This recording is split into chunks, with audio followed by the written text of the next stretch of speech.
श्रोते हो, श्री गोस्वामी तुलसीदासजी महाराजांचे हे सर्वच दोहे, चौपाया इत्यादी रचना अमृतासमान आवीट गोडीच्या आहेत.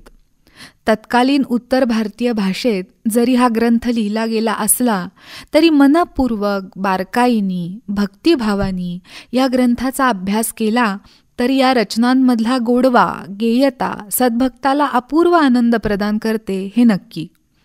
श्री तुलसीदासांना गोस्वामी अशी बिरुदावली प्राप्त झाली याचं कारण गो याचा संस्कृत भाषेत एक अर्थ इंद्रिय असा होतो. मनासहित सर्व इंद्रियांवर ज्यांनी विजय प्राप्त केला आणि त्यामुळं सिद्धपद प्राप्त होऊन जे अंती संतपदाला पोहोचले ते गोस्वामी म्हणून तुलसीदासजी महाराजांना लोकमान्यता मिळाली. पुढील काही चौपायांमध्ये हे सुंदर असं श्रीरामचरित्र कालपरत्वे कोणी कोणी गायलं आणि कोणत्या कोणत्या श्रोत्यांनी ते भक्तिपूर्वक ऐकलं याचं वर्णन आहे.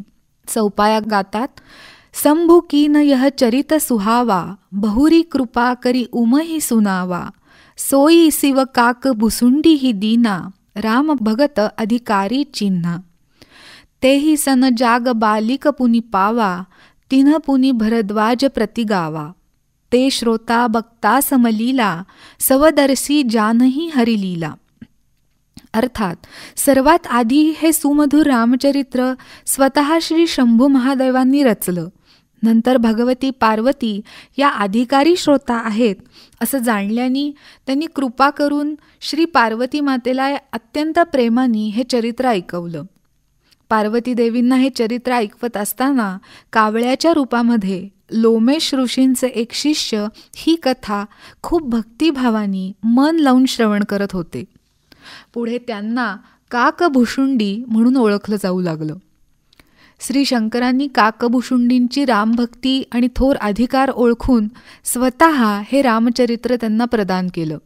लोमेश ऋषी हे काकभुशुंडींचे मानवदेह असतानाचे गुरु होते. त्यांनी दिलेल्या शापामुळं काकभुशुंडींना कावळ्याचा देह प्राप्त झाला होता.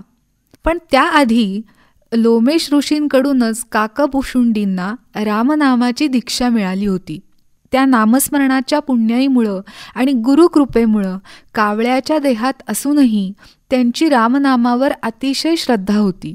त्याच श्रद्धेचं फळ म्हणजे प्रत्यक्ष श्री शंकरांकडून त्यांना रामकथा अमृत श्रवण करण्याचं सौभाग्य प्राप्त झालं.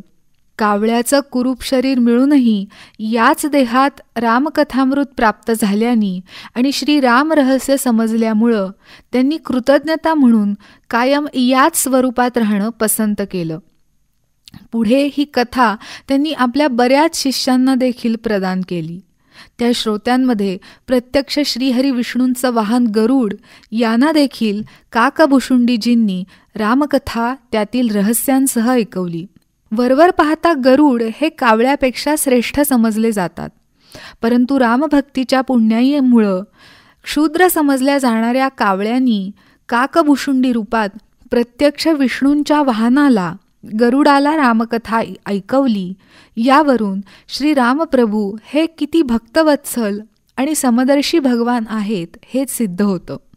पतितालाही पावन करण्याचं असं विलक्षण सामर्थ्य रामनामात आणि रामकथेत आहे हेच संतांनी वेळोवेळी सांगितलं.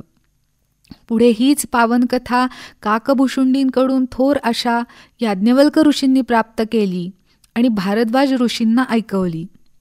रामकथेवर अत्यंत निष्ठा असणारे हे सर्व वक्ते आणि श्रोते समान शीलवंत, समदर्शी आणि श्रीहरींच्या लीला रहस्याला जाणणारे आहेत असं गोस्वामीजी कथन करतात.